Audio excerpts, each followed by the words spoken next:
What's going on, everybody? All right.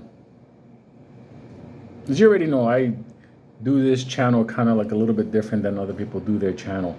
Other people do their channel because they're trying to grow a brand, or they're looking to become celebrity influencers, or they want the public acknowledgement or something. I'm not one of those motherfuckers at all. God bless them. I'm just not that. I'm just a human being that has had a long run with the business, banking, tech, silicone, government sector for a long time.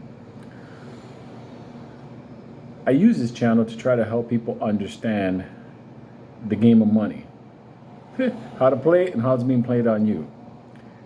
A lot of people don't understand why I did the shift completely out of Wall Street and over to cryptocurrency. I've tried to explain it as far as the returns, things a little bit more clearer because of the fact that you can't really see what's going on with Wall Street. I mean, I'll get into a different day, but most of you already know. But in the crypto world, certain businesses and coins are so easy to see the future markets and everything else like that. It has to be, you can tell what's going to grow. Like like in the last video when I explained all the different parts of XRP and why it's going to have value in the thousands going forward, several thousands, tens of thousands, whatever you're going to be. But I want to share something with you, and this is like most people don't think about it like this. Your cryptocurrency, that whichever one you select, I selected XRP and Bitcoin. Bitcoin just because it's a store of value. It's like having a block of gold. Is it is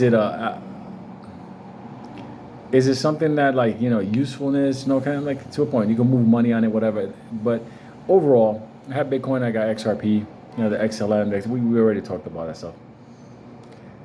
But it's not about becoming rich with those coins. Well, not completely. I talk about things as far as what the government's doing intentionally and unintentionally, what Wall Street's doing intentionally and unintentionally, how all the stupid mistakes along the way is costing us our economy, our stability, our security, our way of being. It makes you question what next Thursday is going to look like as an American or Canadian or European, whatever.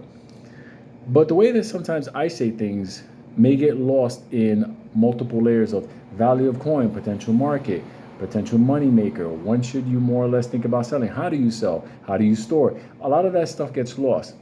But one thing I want to put out there is the value of having specific coins that can be seen as currency and used as currency on a cold wallet that you have with you, how important and how incredibly valuable that can be for your family. Many of you know me going back to 2021 when I popped up on YouTube and I did 2 videos called Plan B. Okay? Now, those 2 videos, I went over and I said, you should keep a little bit of crypto. And back then it was basically Ethereum and Bitcoin. And I said a couple of $100 of it because if anything goes wrong, you can use it somewhere else. Now, I'm saying the same thing again.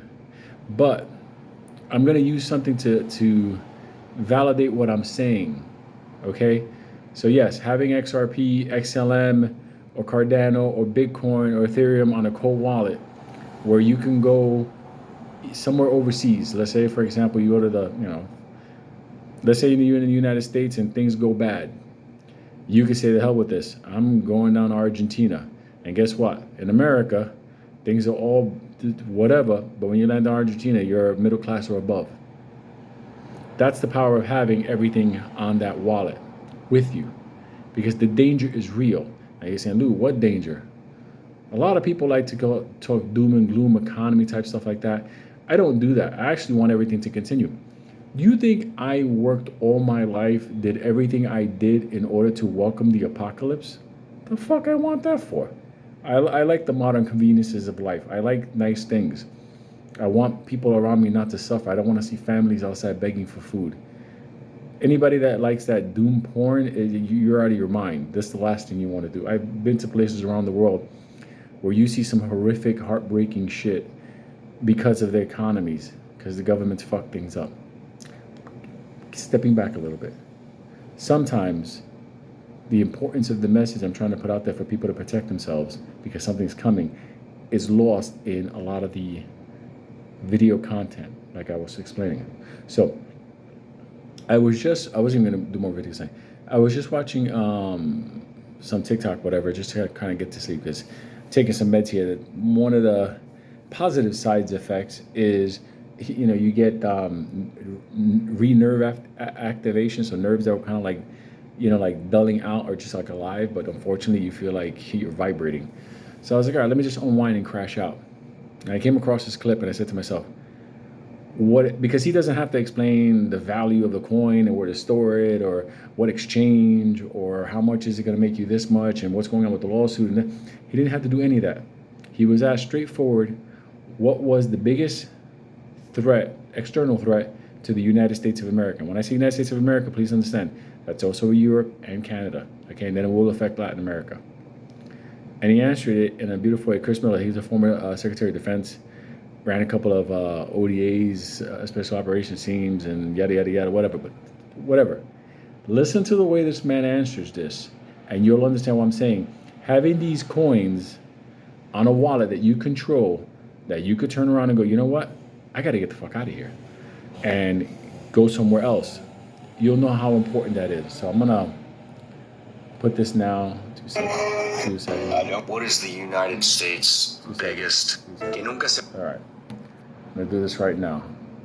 What is the United States' biggest external threat right now, in your opinion? I get asked that, and I always turn and I'm like, I think the biggest external threat is actually an internal threat. We're spending so freaking much money right now. We're just printing money. What are we at? I don't even know how many trillions of dollars in debt we are. Money coming in, money going out, doesn't make any sense to me. Like, oh, you can go to 110% of debt against GDP. Nothing to worry about here. When you get to 200%, usually your government's going to collapse, your economy's going to collapse. So I'm kind of right there right now, and I think the other stuff spins out from it. Until we get our house in order here, we're just getting taken advantage of. What is the United States?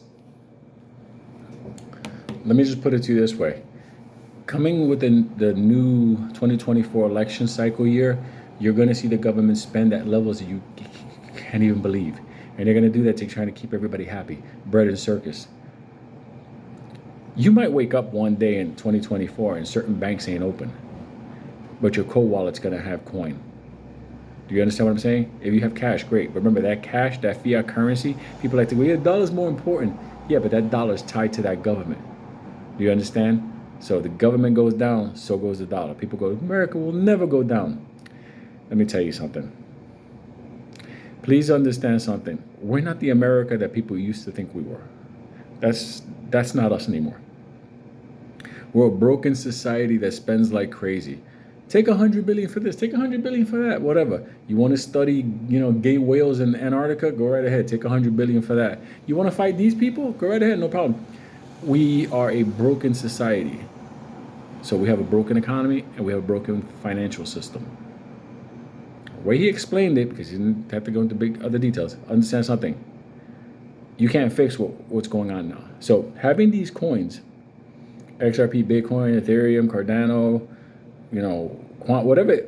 But remember, it has to be coins where you can go, you know what, I can go to El Salvador and I can cash in this 100 grand for this. You understand what I'm trying to tell you? Has to be something that's recognized overseas. So like some rare exotic coin that nobody knows about, you're going to get fucked. It's an insurance policy, people. Not only could it make you obviously wealthy, these coins, especially XLM, stuff like Bitcoin, whatever, but if you have to turn around and offload these coins in an emergency, you understand what I'm trying to tell you? Talk to everybody tomorrow. Shine love.